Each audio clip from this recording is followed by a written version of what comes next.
The concept of hell is meant to define it as a grotesque, horrid, and evil way, where it's filled with sinners. Undoubtedly, Dante approached the idea of hell in a Catholic terms, where he illustrated hell with an eccentric and morbid eye, as to picture each realm of hell.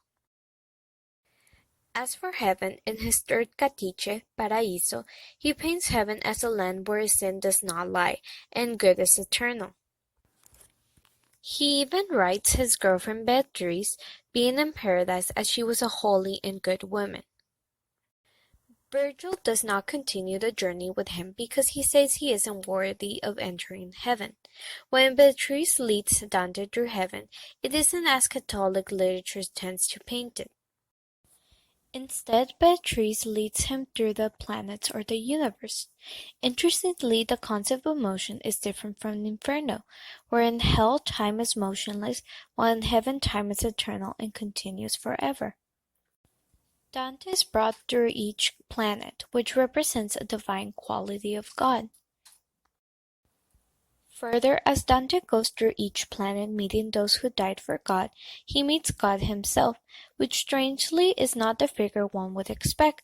Rather, he is three circles of light, each representing the entities of God: God, the Spirit, and the Son.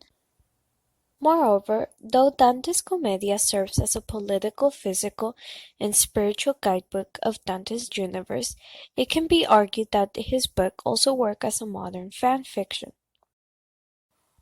Dante put many of his favorite historical figures in his poems, and then worked to put the people he didn't like in hell burning in fire.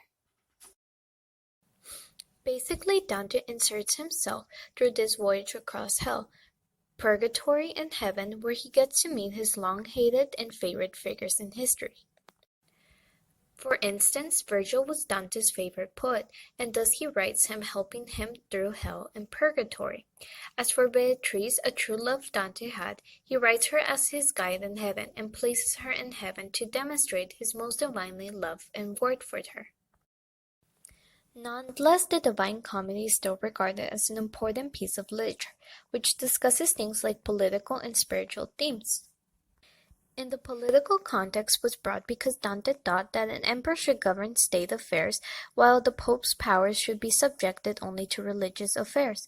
Across his lifetime, Dante was witness to many fights between church leaders and emperors who wished to govern Christendom. As these conflicts grew in Italy, brought for neighbors to turn against each other, and thus brought Dante to exile.